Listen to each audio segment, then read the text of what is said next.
Rada nonong. Nganggo diabang-abang bareng gregetke temenanan. Kowe rasah kokean wus. Kowe nek gelem maju ya maju.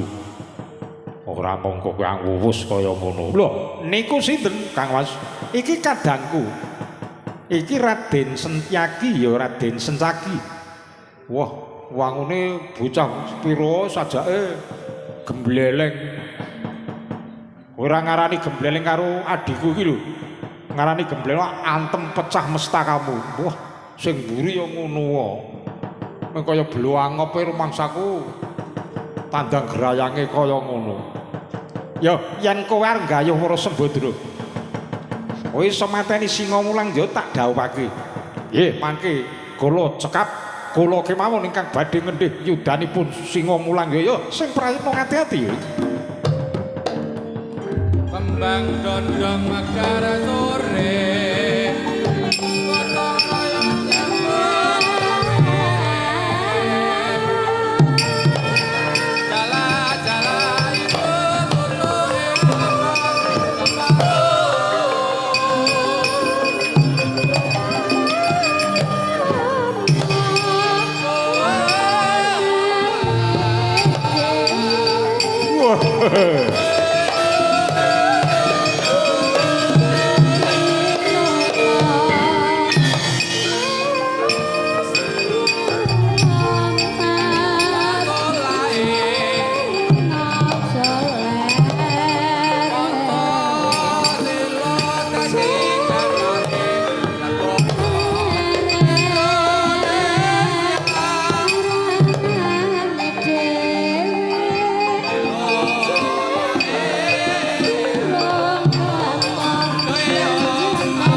Ayu tomo ngambar rum ning kasumo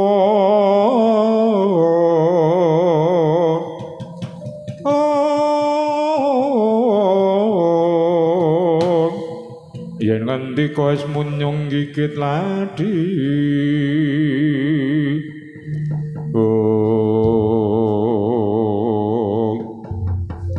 Kakang Narayana apa merenges Raja Sewu Negara bakal nggayuh marang aku yen ana siji ning raja iso ngalahke Singa Mulang Jaya. Aku bakal didhawuhake karo raja. Iya. Yen tak sawang raja kan mau kok merenges kabeh. Ora ana sing bagus. Yen mengko garwaku merenges. Ora percaya marang aku mesti bakal ana jalma ingkang pinilih ingkang bisa garwa marang sliramu mula kang saka iku kaya aja nganti wedi kangelan kene manjing ana kalpikane pun kakang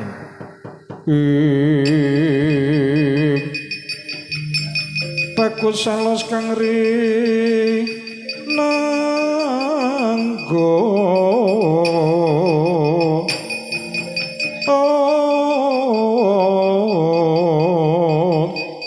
rinenggo busanane ro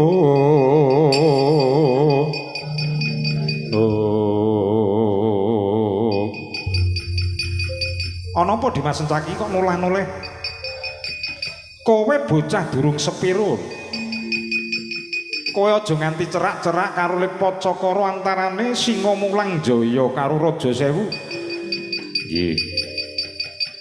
Jatosipun kula iki badhe maju perang gelut. Kowe iki senajan isih cilik ning senengmu gelut ning ora kena. Awas. Boyen nganti Pacakara karo Singa Mulang Jaya aku ora trima temenanan. Dadi Kakang Udawa ana apa Narayana? Dimas Sencaki kowe sing awat-awati. Aja nganti cerak karo Raja Sewu Negara Pacakara karo Singa Mulang Jaya. Aku mengko sing awat-awati Sencaki. Kowe aja nganti ngisin-isinin wong tuwa. Kowe aja nganti cerak anggone Pacakara Raja Sewu Negara. Ya Kakang Udawa, aku ora bakal cerak. Wis Narayana, aku dhewe sing awat-awati Sencaki. Ya Kakang Udawa iki.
sesaking renang kono kabeh kelar oh gawe gelar wambang oh ngaglah ana payudan sapa aku Raden Singa Mulangjaya kowe sapa Prabu Muka Wasisa bakal dhaup astra runyat karo Wara Sembadra yen bisa ngalahke kowe manut tak kendharat dening aku nyerah karo aku antem pecah mestakamu oh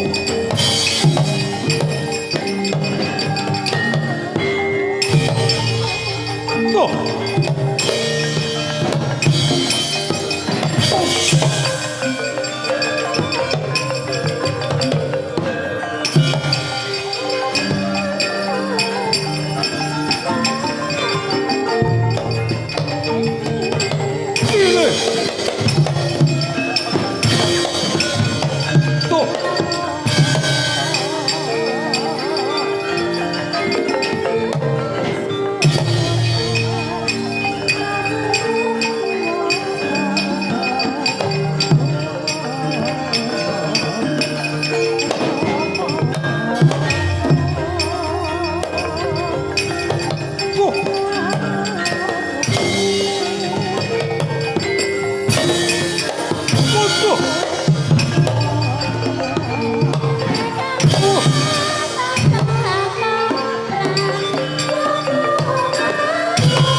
Sandak bos.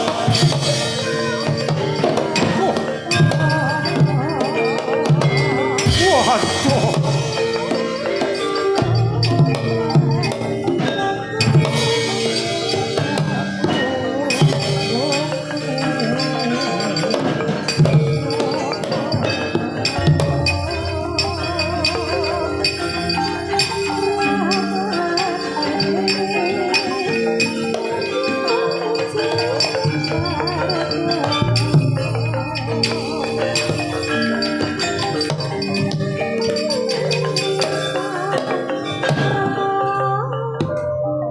Kowe sing jeneng Singa Mulangjaya ya dasar nyoto.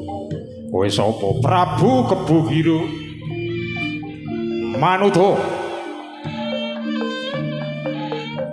Tak candak tak keplekke ndengkul gembret-gembret. Aku dadi bojone Wara Sembadra wonge ayu kuning cilik. Wis dadi telenging adiku. Bisa ngalahke marang aku. Aku trimo beguru karo kowe nyoh ngantemo. Ini ora wani. Nyoh ngantemo. Wedi marep aku tak mungkur. Nyoh ngantemo. Nyoh ngantemo. Ini ora wani. Ayo ngantemo. Wah. Ora apa-apa, ora apa-apa, ora apa-apa, ora apa-apa, ora apa-apa, ora apa-apa, ora apa-apa.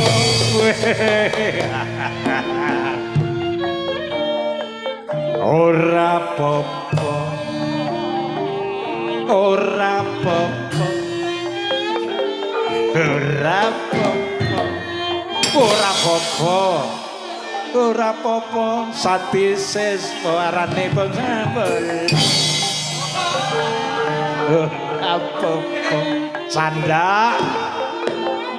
Banting ting, atem piling-ling. Banting atem piling, ide-ide acu wewek. Tendang.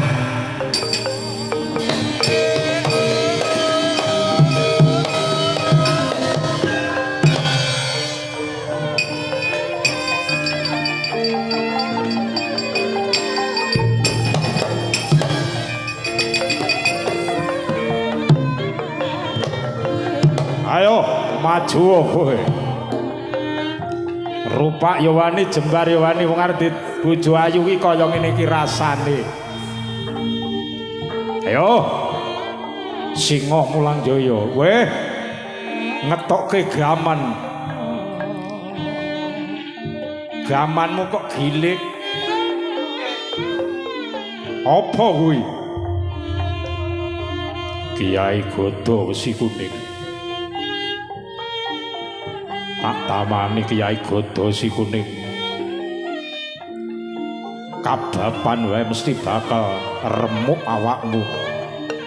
Weh, mencorot wote Johanelai.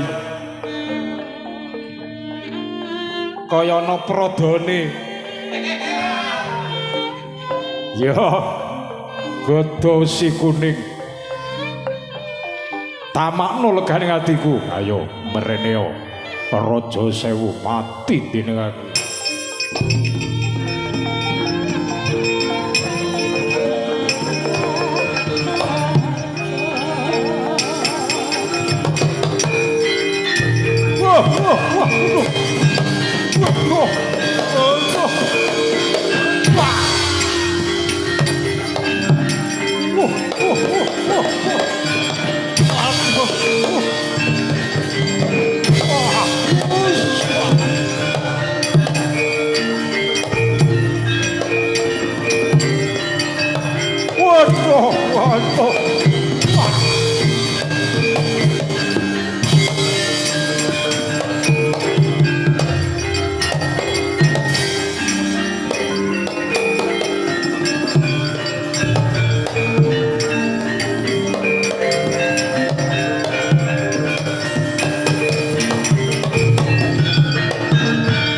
Raja Sewu Negara mundur. Wah, Godo Wesi Kuning ora ditamakke ming kabapan bae kok kaya nyetrum. Aduh, lah kae dobatabitke waduh. Wah, kae dobatabitke kok kene yo melu obat mati. Aduh mati aku. Mundur. Wah.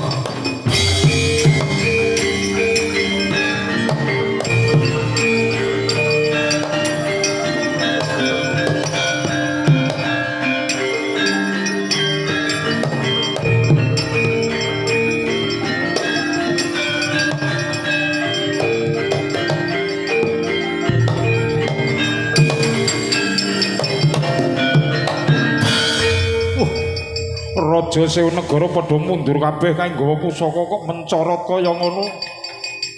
Apa Kakang Udo? Wis ora cerak-cerak. Kowe isih cilik. Durung ilang pupuke lempuyang umurmu ki lagi 12 taun. Nek ana wong gelut kok senenge ra jamak-jamak. Mula kowe ora kena cerak-cerak wong kerengan. Ya aku nek kene wae ya. Wis disapang saka kene. Wah. Singa mulang jaya kok ampuh kaya ngono. Mula Sencaki kowe isih 12 taun ora sah melu-melu. Ora iya to? Wah lah aku kon ngomong Sencaki isih cilik malah mrepeki singa mulai. Weh Sencaki engko ndak aku disalahke Narayana. Wah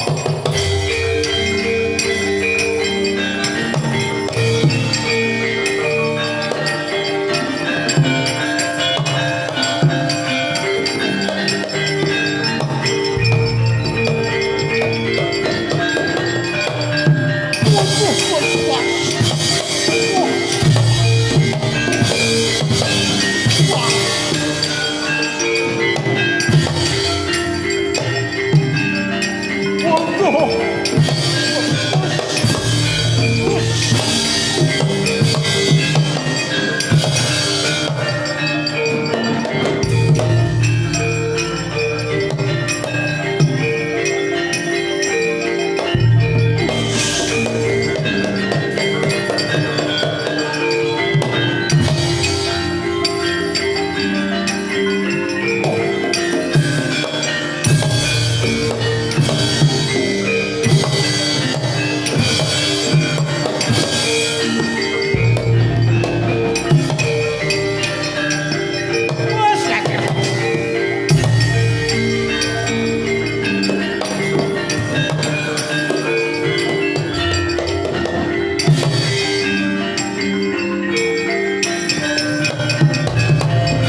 Sabar saiki.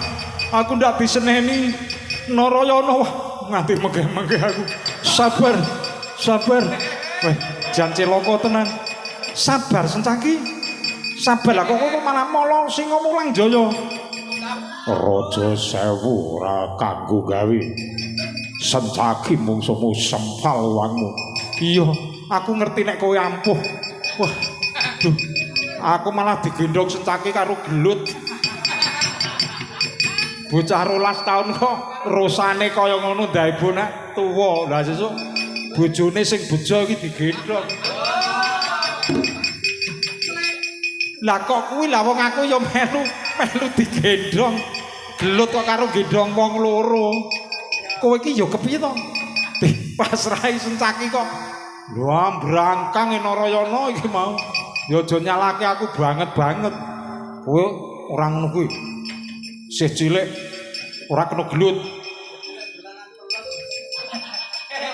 Raja Sewu Radayan mengkaro wong kaya ngono padha kalah. Dagine tak polo mundur. Aku percaya kowe iki ampuh. Ning aku disalahke karo Narayana ngono. Ayo. Sencaki mundur. Mundur. Kakang Udawa mundur. Loh, ana. Karane nek.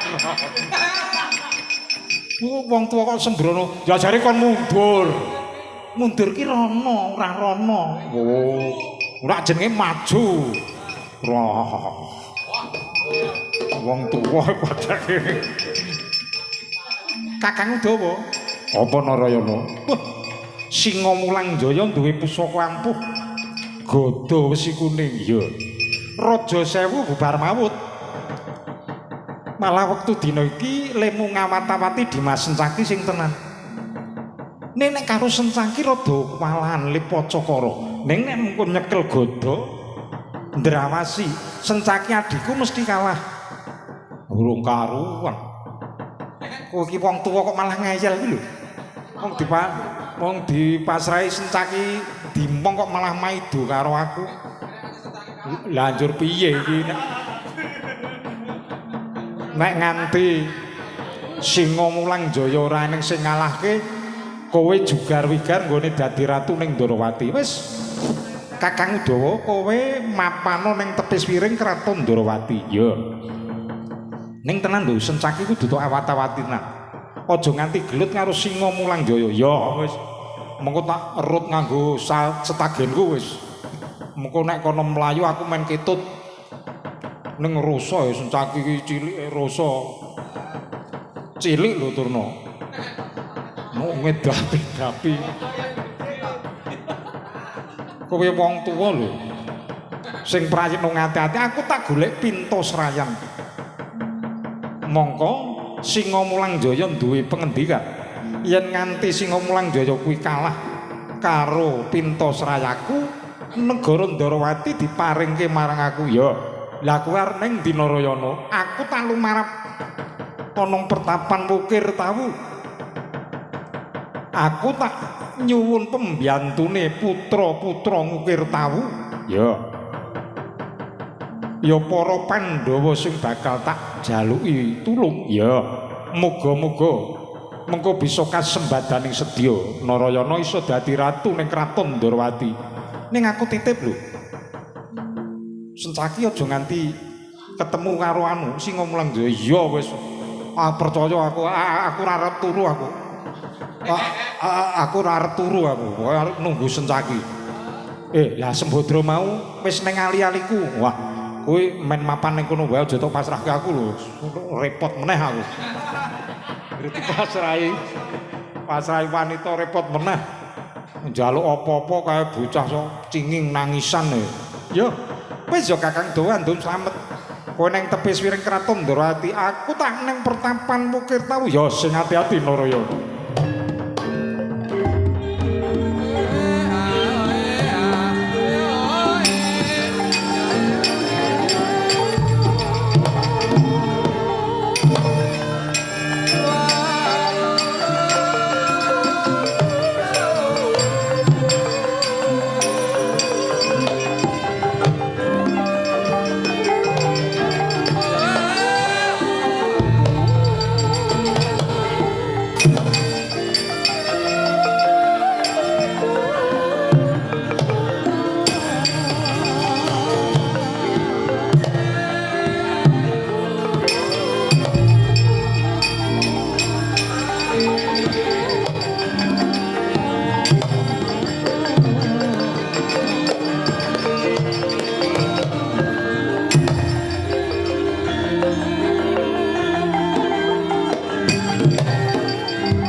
pamyat busana maneka warna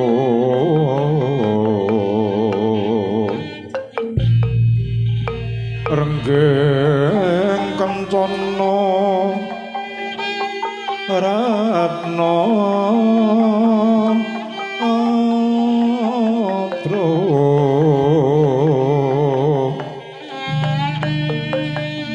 bandera layu kumeder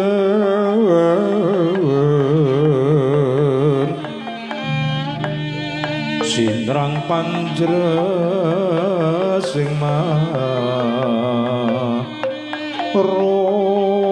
roto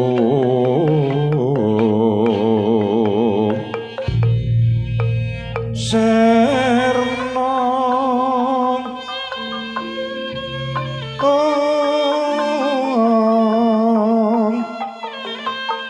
kumaraning wiyat mantyan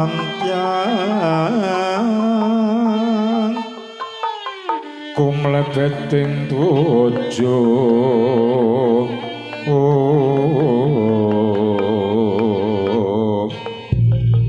Sruprasna kayu pangkeprapan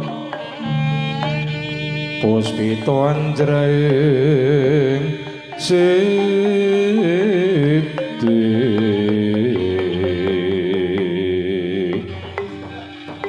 ron mawur katyuping angin utila yarsu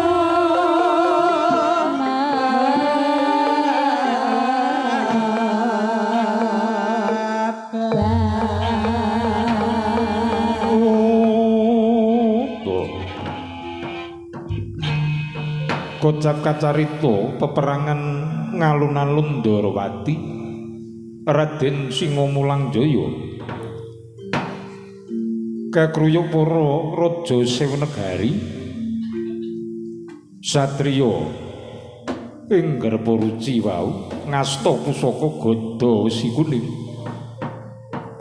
raja Sewenegara bubar mawut datan wonten ingkang saged sasap yudanira dene Raden Sencaki merpeki Raden Singomulang Jaya lajeng kajempalani Raden Singomulang Jaya mundur sawetawis badhe ngasta pusaka gada wesi kuning Raden Sencaki sampun kadhuwa saking Raden Narayana Giwangkaton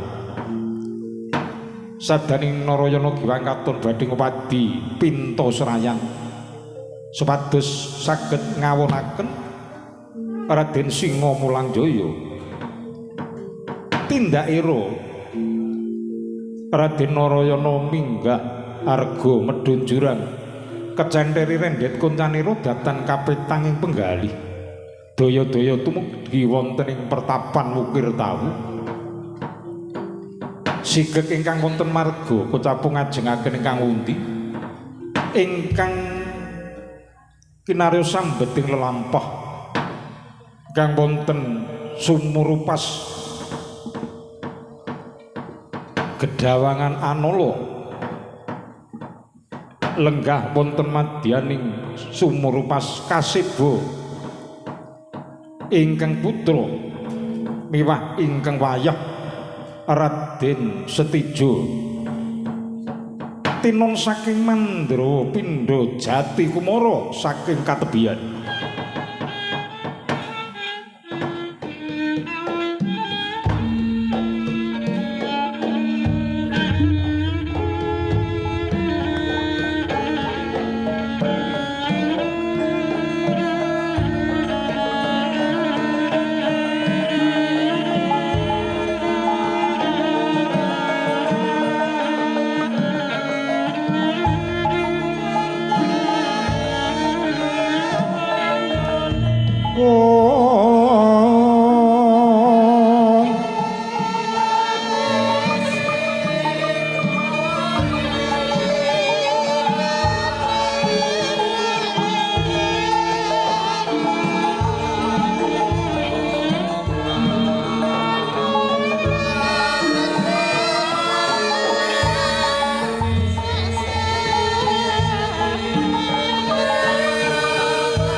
Bagus alus karengga busananira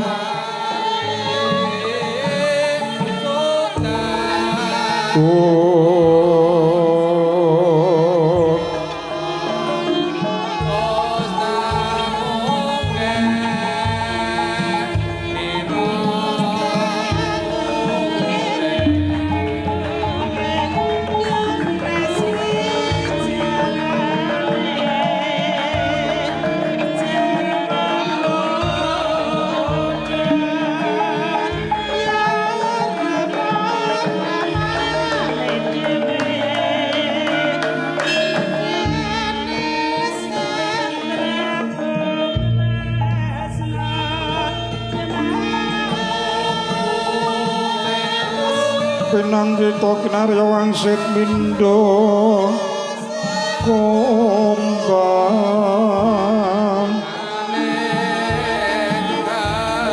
mindha kumbang najamadu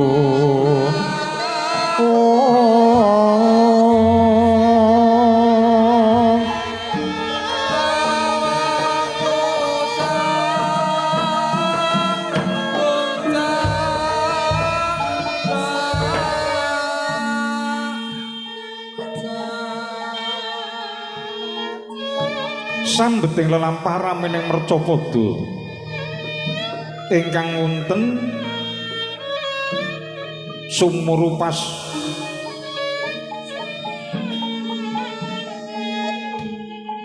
Sang Gedhawangan Anala lenggah sineba ingkang putra miwah ingkang wayah Raden Setija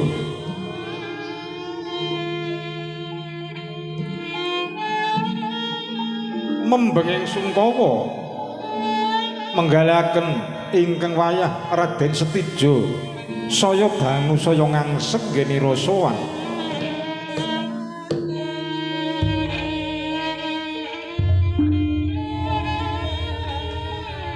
Dewi Pertiwi nyawang ingkang putra gupuh-gupuh pangisdas maraning driya ingkang kawiyosing ladi jagat bendoro jagat Setija nuwun katimbalan ibu aja nganti suwe ninggal caketa marang eyangmu marang ibumu kula nulungi dateng Setika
Pinandhita Ginarya Wangsit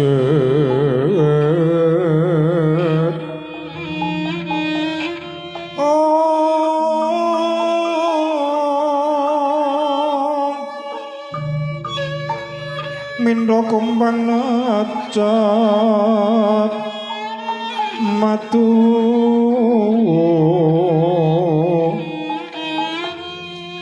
matu kang tanpa tolong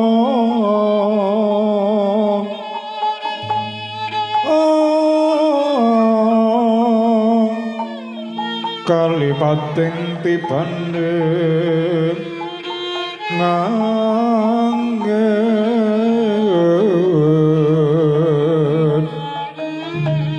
kayu membat ingkang inan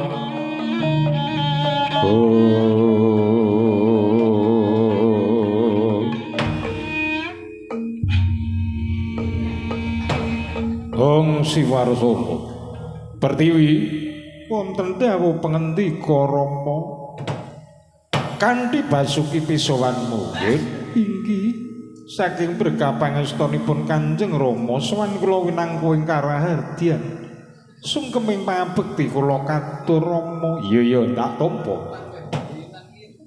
prayoga anggonmu sowan ana ngersane wong tuwa kula ninggih Rama putuku nggih setijo nuwun katimbalan Kanjeng Eyang kanthi Basuki pisowanmu ana sumurupas dri saking berkah pangestunipun Kanjeng Eyang sowan kula winangku ing karahardyan boten wonten sambi kula setunggal menapa sungkeming pangabekti mugi kunjuk wonten ngersanipun Kanjeng Eyang oh iya ndak tampa kanthi lejaring penggalih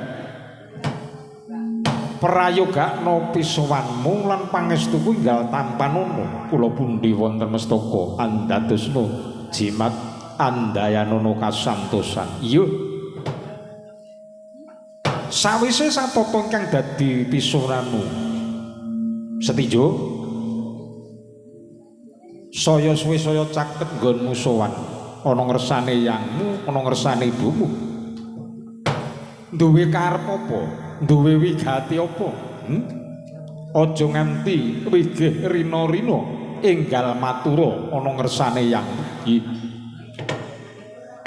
kebareng matur wonten ngersanipun Kanjeng Eyang Gedhawangan Anala iya saya lepat mugang lobena samudra ing pangasama ora dadi apa sowan kula ngaturaken bekti kula ndungkap kaping kalih kula badhe nyuwun prisa kelayan Kanjeng Ibu lajeng ingkang ngukir jiwa raga kula menika sinten kula aturi ngendikaaken menawi jalma lenggahipun wonten pundi menawi satriya kekasihipun sinten menawi Nalendra jejulukipun sinten cekal semanten atur kula Kanjeng Eyang Pertiwi kula Rama putramu Setijo matur bakal ngerti ingkang ukir jiwa ragane njur kepiye Pertiwi kula sumanggaaken Kanjeng Rama Gedhawangan Anala monggo kula aturi ngendika palaka kemawon oh iya yen saka panuwunmu mengkono aku bakal bloko marang putramu kula nuwun inggih Setijo nuwun katimbalan ya tak jarwani yo rikala semono Kanjeng ibumu kuwi isih lamban durung ngladeni kakung ana rawuhe Jawata saka Kayangan Jonggring Salaka Kayangan papane Jawata ingkang linangkung mriki tumurun ana Mercapada kuwi kepencut marang ibumu ya Pertiwi lajeng Jawata menika sinten ora ana liya putra Kayangan Jonggring Salaka ya Bathara Wisnu Bathara Wisnu nganti dawuh layan ibumu Pertiwi banjur peputra kowe ya nggih iki lah yen kowe bakal mangerti Sudarmamu kuwi Bathara Wisnumaya iki nanging yen kowe arep munggah ning Kahyangan Kandawara kuwi akeh rubedane ora bakal kelakon kowe yen munggah Kahyangan Kandawara bakal kupadi Sudarmamu Bathara Wisnu awit Bathara Wisnu wis manitis ana jalma ingkang ana gumelaring jagat lajeng jalma panitisipun Kanjeng Rama menika sinten miturut saka dawuhing dewa ramamu Bathara Wisnu kuwi manitis ana nganggane putra Mandura ya kuwi Raden Narayana Giwangkatun yen kowe bakal ngawu-awu Sudarmamu wis manitis marang Narayana Giwangkatun saiki ngupadiya ana tlatah Mandura mengko yen pinanggya satriya ireng cemani kuwi Raden Narayana Giwangkatun kuwi panitising Bathara Wisnu ya Sudarmamu kowe kudu ngaku wong tuwa karo satriya kuwi oh iya upami satriya ingkang kekasih Raden Narayana Giwangkatun boten badhe nampi pasuwitan kula pinangka yoga lajeng katitikipun menapa Raden Narayana Giwangkatun kuwi ginaduan kembang Wijaya Kesuma iki lah cangkoke kuwi dumunung ana astane ibumu ya Dewi Pertiwi mula kowe yen arep ngawu-awu Sudarma kowe nggawa cangkok kembang Wijaya Kesuma mengko diterepke marang kembang karo cangkok bisa trep kowe mesti bakal diaku putra oh iya kula badhe sowan wonten Mandura kowe kekedang ana tlatah Mandura rak ya ngono Pertiwi kula meninggi ilungger kowe tak paringi ya kuwi cangkok ing kembang Sudarmamu mengko yen ana satriya sing duwe kembang Wijaya Kesuma diterepke marang cangkok iki bisa trep ya kuwi Sudarmamu ngger ayo tama ngambar arum rining kasuma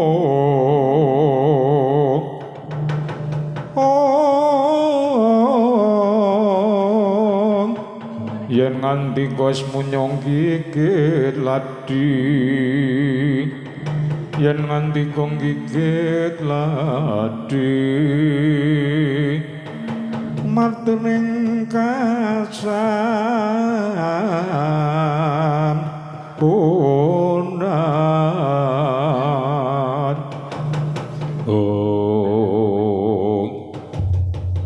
wedal samangke boten kitang colok lintang sambung obor kepareng yon pamit badhe ngupadi Sudarma kula putra Mandura Raden Narayana Giwangkatun Kanjeng Hyang yo sing praenung ati-ati sampun Kanjeng Ibu nyuwun pamit yo ingkang praenung ati-ati putraku yo nggih awit tak puja-puji marang Jawata kowe bisa kasembatan sediamu yo nggih nyun pangestu prayitna ati-ati nggih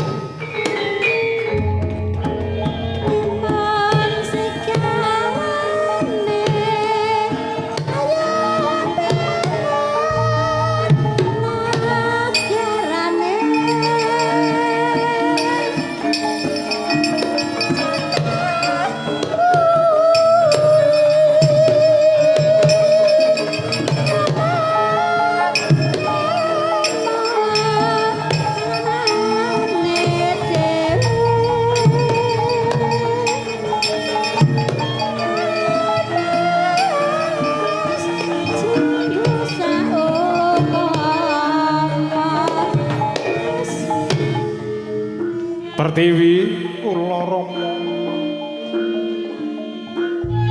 Setija putramu ngupadi Sudarmane ya Narayana Giwangkatun kaya melang-melang enggal bocah ning pinggiring jurang semlang yen geglundung bakal tak awat-awati nanging lajeng kados pundi menawi panjenengan menika nemoni bebaya wonten mergi aja kuwatir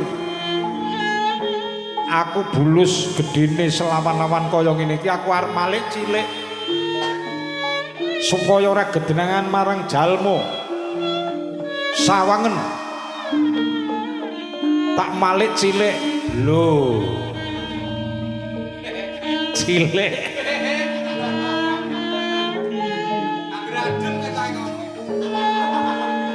anggere semene iki rak wong rak ora ngerti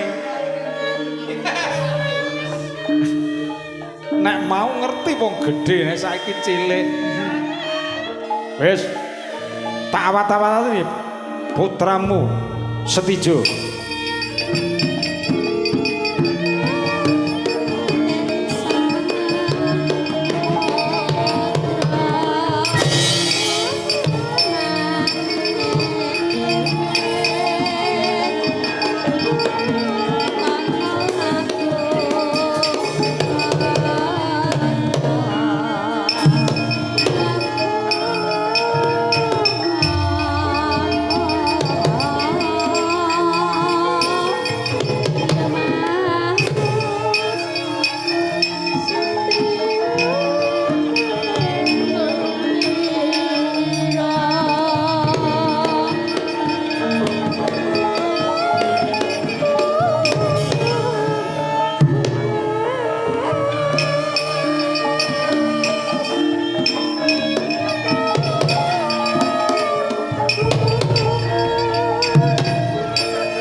kunarpane wong bagus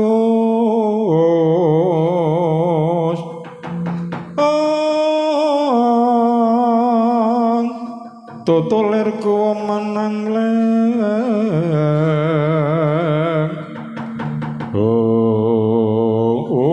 la dalah wonten dawuh timbalanipun Raden Setijo Paman Pancanono woh kula nun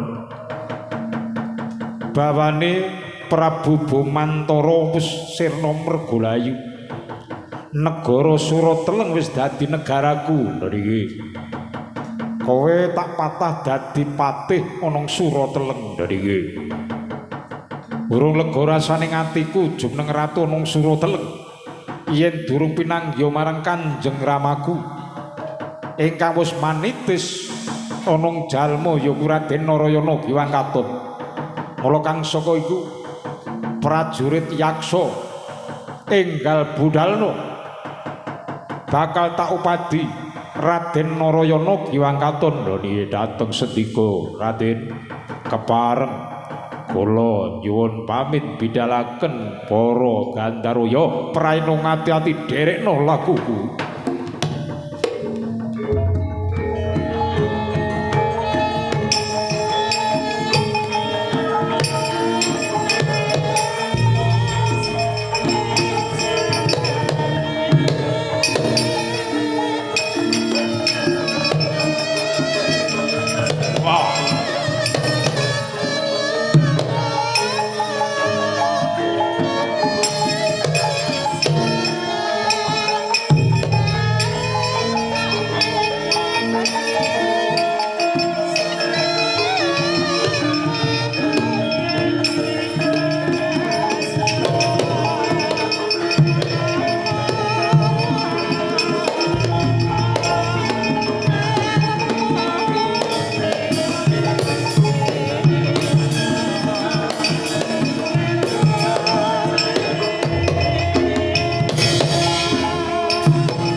manaut mangampel kesa kendro siung nyokaringe-ringe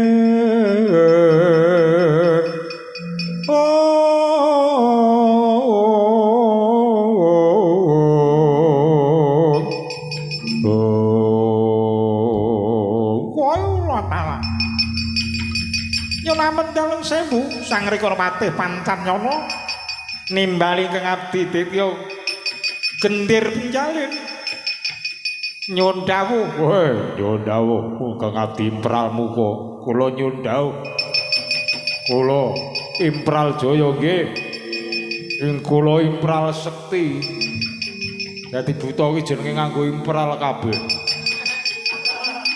niki mburi-mburi niki impral wiyaga kowe tak dawuhi caket marang aku gendir pendali non inggih mundi dawuh timbalane sesembahmu wektu dina iki bakal ngupadi marang ingkang ngukir jiwa ragani non inggih bendaramu Setijo bakal ngupadi ramane mula kang saka iku kowe karo aku supaya ngawat-awati saka kaduan cerak didoi ado diceraki naliki para baju barat kabeh do dibudhalake sak eneng-enenge naliki piye di nggih kula nderek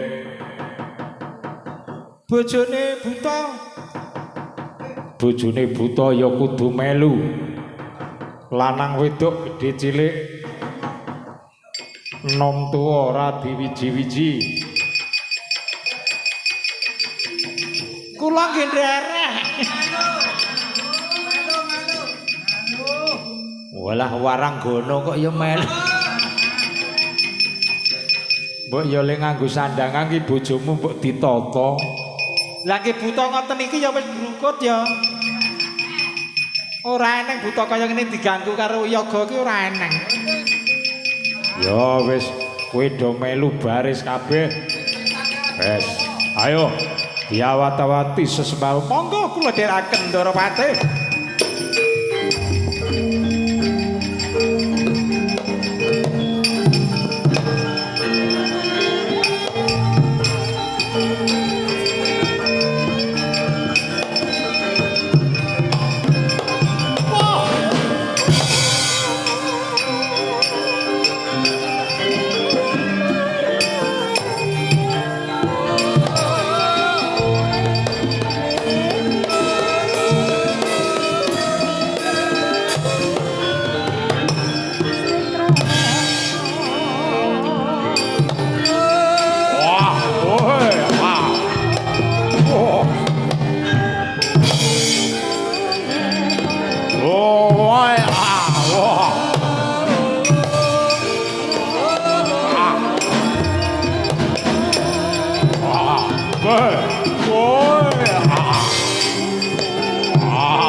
Ayo baris cah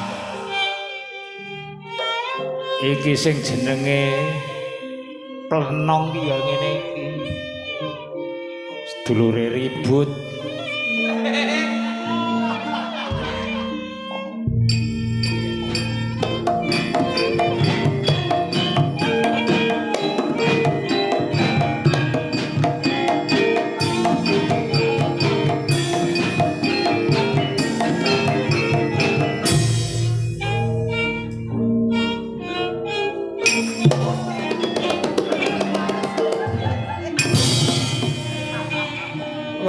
Aduh, kegeden ndas. Walah. Sing ngegong aja batin ya. Wong bojomu lagi meteng. Lah yo.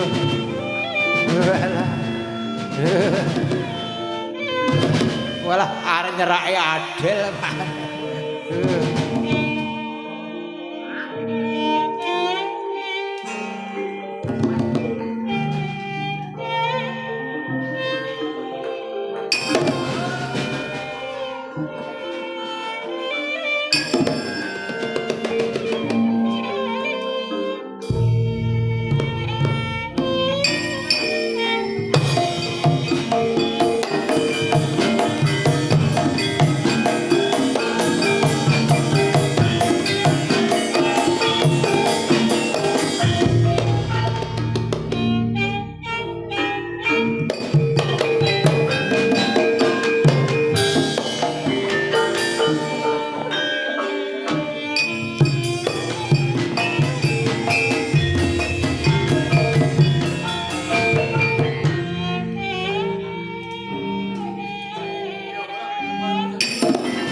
Yo ning ora rewel.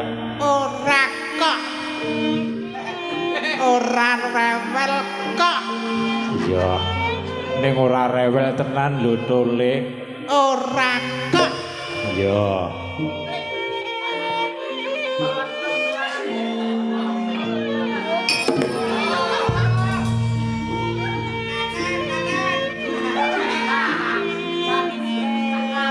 Pak aku tak njaluk kuwi ya. Aja kuwi wis ndeke dhewe-dhewe. Ndekku je. Ndekku je. Ora entuk dijaluk. Mbak sethithik wae. Aja. Aja kok mah kowe sing nyerak, Pak. Ndekmu kok ya le bentoyong teman. Aku pengen Pak. Yo. Dimong anake dhewe-dhewe. Yo. Ora kena rewel anakku ya ora rewel lho turu. Yo, kowe ya turu. Aku njaluk ndeke kuwi ya, Pak. Ora. Mbok aku njaluk, Pak. Anakmu kok le rewel. Ora ming anake bapakne ya rewel. Senengane mah ora. Ayo, dimong dhewe-dhewe ya.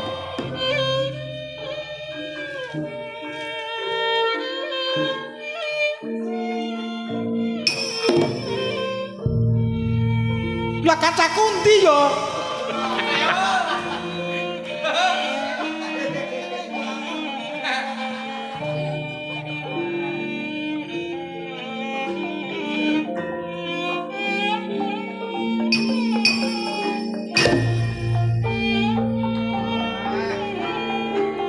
Kowe ra kena melu. Lah kathik. Ora kena melu, nek anakmu ya melu ya kena. Wong ki tak emong. Anake ki tak emong ya Le. Heeh, aku tak melu baris karo Simba. Kowe nang omah wae. Nang omah aku kancane sapa? Kancane sapa? Senengane mulane anakmu akeh ki mergane kuwi. Aku mau nek ndek adi meneh, Pak.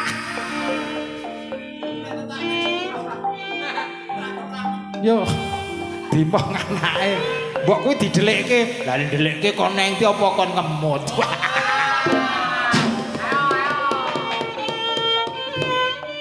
Perno wae.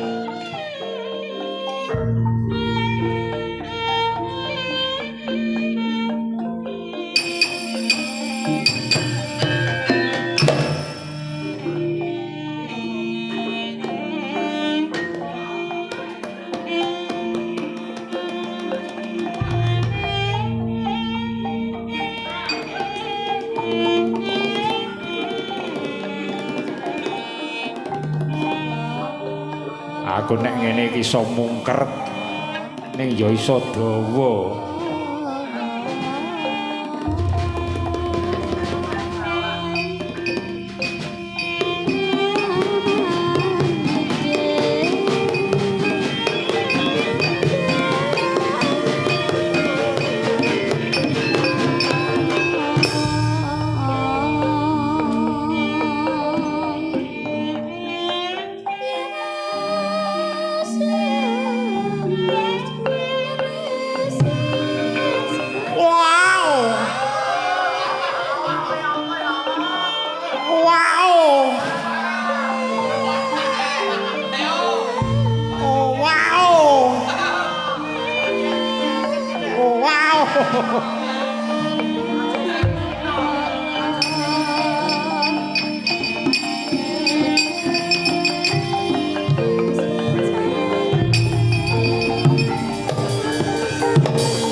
ora teka mangkono sambet ing lelampah budhaling para prajurit menika wonten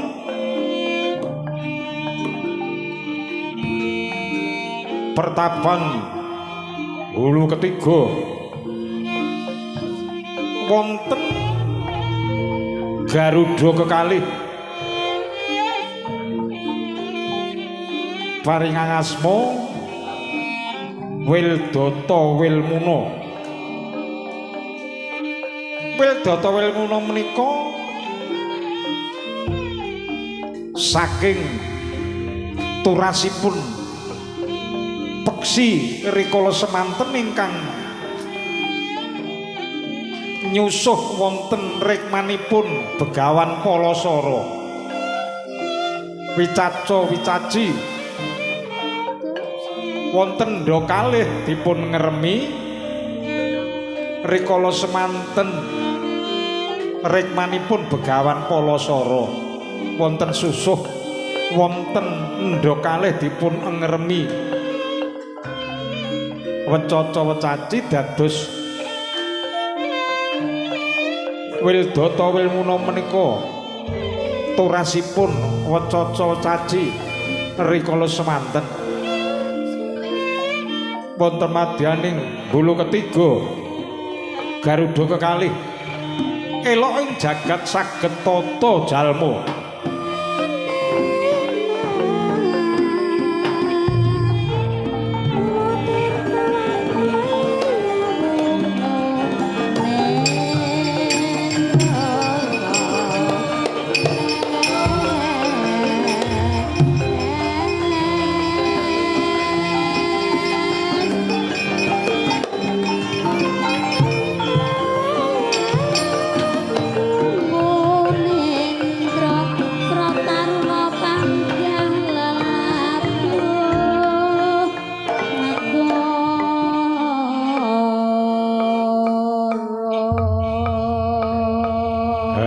ingkang puspita arum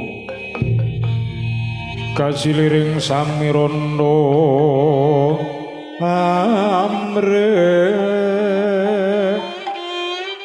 sekar kadung gungas gandaning puspita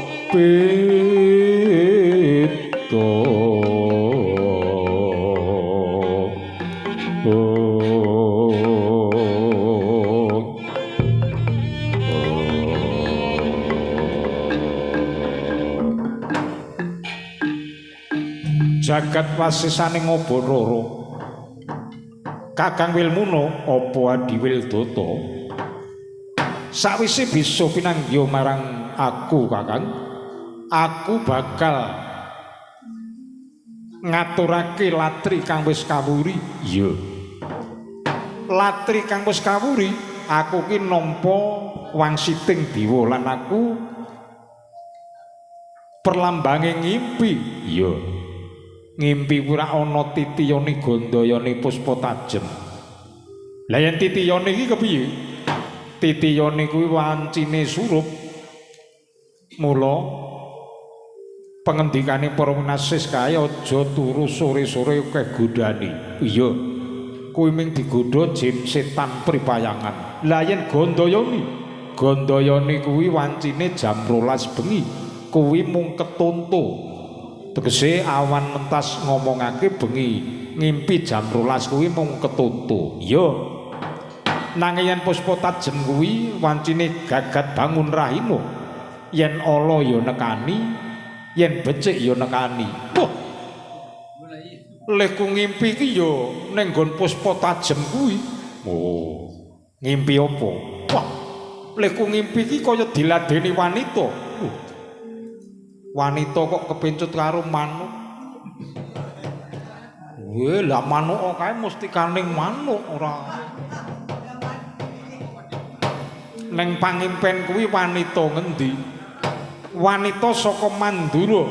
Ya kuwi Dewi Mrenges Bratajaya, ya Dewi Wara Sembadra. Kuwi kepencut karo aku, kepengin ladeni aku. Lemu ngimpi kapan? malam jemuah. Wah, kuwi kleru. Malam Kemis ki aku jane yo ngimpi. Kowe yo ngimpi iya, ngimpi diladeni Wara Sembadra putra Mandura merenges Bratajaya. Dadi yen kowe ngimpi malam jemuah, aku sikik malam Kemis sikik aku yo ngimpi. Mula aku wis tumiba basaku sing larang, ora bakal diladeni wanita yen ora Wara Sembadra. Mula ya arep tak goleki Wara Sembadra. Lek ku ngimpi ki malam jemuah, kowe sak karepmu nek aku malam Kemis. Sikik aku ya adine ya Wara Sembadra kuwi dadi jodohku wae ora. Wara Sembadra kuwi dadi jodohku, dadi jodohku. Yen kowe gendak sikara rebutan Wara Sembadra kuwi tak toi pati kuwi dadi jodohku ora, Wara Sembadra dadi bojoku. Ora gelem ngalah. Tak teladung nganggo lar pedang mati dina aku. Yo endi sing leno iki?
Iki ana manuk ngaplak-ngaplak tiba nung Bantala kowe manuk apa gedene semono. Aduh, amit sewu Den, kula menika mboten manuk sembarangan. Kula menika Wilmuna saking Bulu Ketiga. Wilmuna iki lajeng panjenengan menika sinten? Aku iki Raden Setijo. Oh, Raden Setijo. Lah kowe keneng apa? Wilmuna. Kula niki mengsah kalian adi kula Wildata rebutan Wara Sembadra mengimpi niku. Ngimpi ning dadi gelut. Rebutan Wara Sembadra. Ning kula diteladungi kula kalah kalih adik kula Wildata. Njur karepmu kepiye? Menawi panjenengan saged bantu kaliyan kula, saged ngawonaken kadang kula Wildata, kula dipun dawuhi menapa kemawon kula kantun nderek. Oh ya, yen kaya mangkono Wildata sedulurmu aku sing bakal ngendarat nggih. Ning kowe dadi titi aku sak lawasing urip nggih. Sendika nglampahi kaya apa Wildata iki?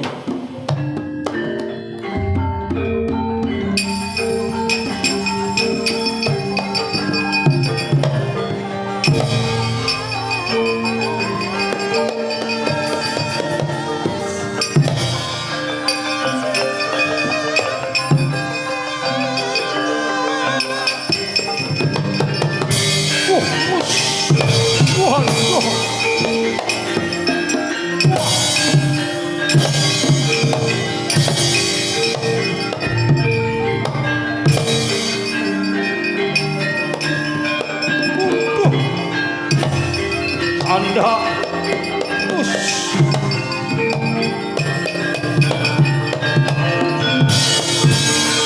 ora patut banget kowe santrung gendak sikara marang aku ya kowe sedulure Wilmuna kowe Wildata ya aku Wildata kowe sapa aku Setijo Raden Setijo aku wah kowe Raden Setijo ya keneng apa kowe gendak sikara marang aku sedulurmu Wilmuna wis saguh dadi titi aku saklawasing urip mula kang saka iku yen aku iso ngendhar iso mateni kowe dadi titi aku saklawasing urip nanging yen kowe durung mati urung lega rasane atiku mula kang saka iku ayo kowe tak kendharat kowe mesti bakal mati dening aku Setijo senajan aku wis lemes kaya ngene isih kuat aku nandingi kurdamu mati dening aku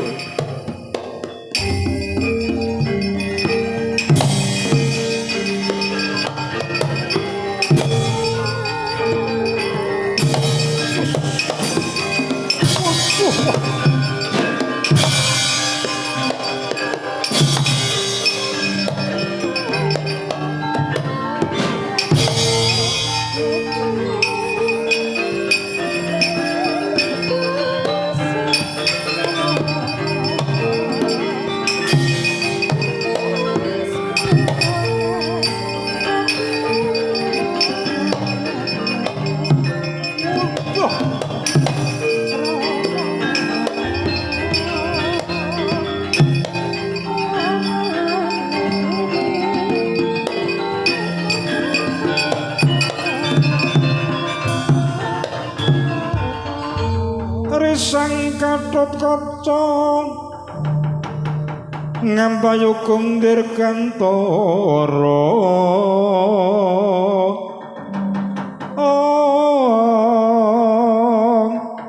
mawas kiblat sekawan lir kilat pindho adet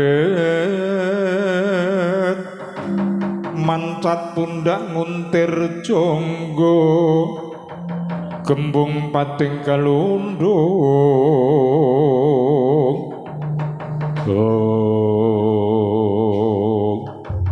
aduh mati aku Raden panjenengan sinten Raden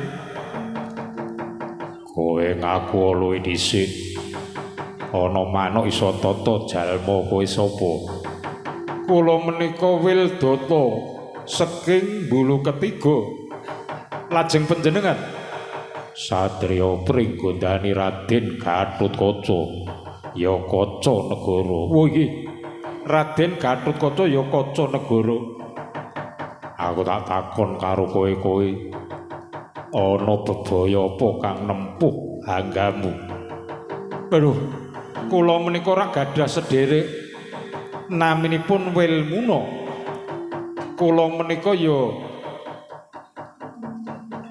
ngomong kene kula ngimpi ketemu Wara Sembadra niku ajeng dadi bojo kula.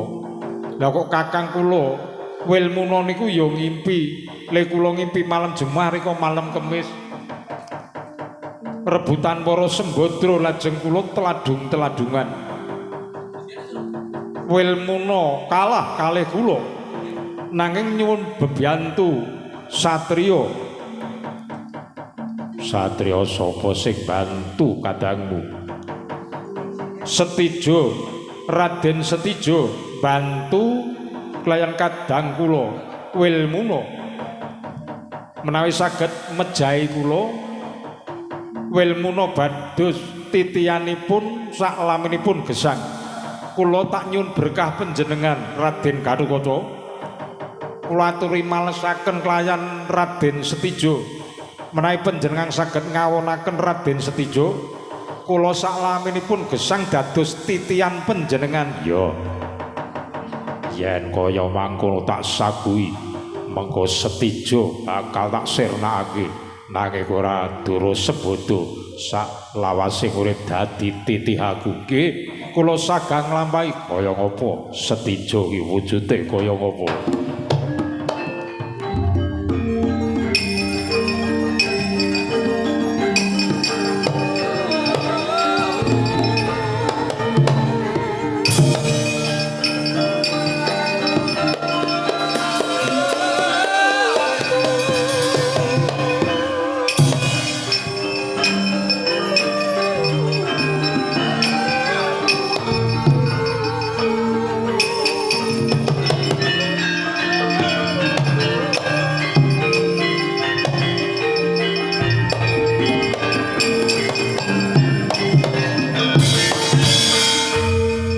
manggrahanggro sesumber mamolindo bumi gonjeng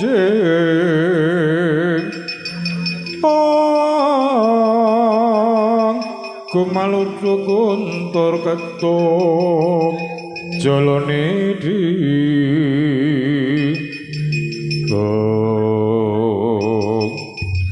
Satrio ganteng sapa kumelat sandangane ya kaya ngene iki sing jeneng Prodomas ki kaya ngene umuk nek kowe kumengbrong iya wis sapa kowe Satrio Pringgodani Raden Gatotkaca Raden Gatotkaca ya kowe sapa aku Raden Setijo mapake marang aku ana apa kowe sing ngewangi karo Wilmuna ya Wilmuna dadi titik aku sak lawas sing urip Wildata kudu mati lah Wildata njaluk tulung karo aku supaya ngrampungi nyawamu Setijo Wildata dadi titik aku sak jeke urip ya yen ngono kowe nglabuhi Wildata kowe nglabuhi Wilmuna ya genti urang tatu utir gulumu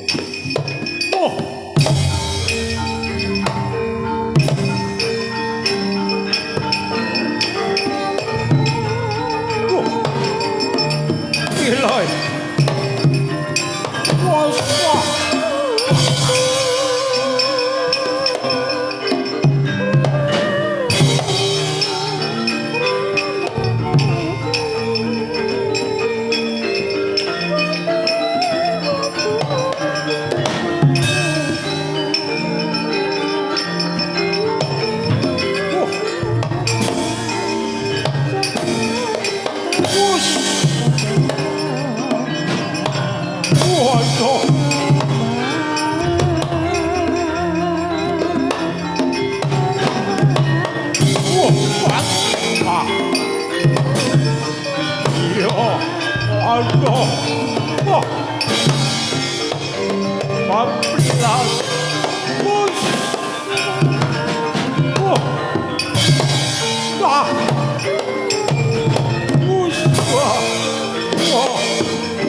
sang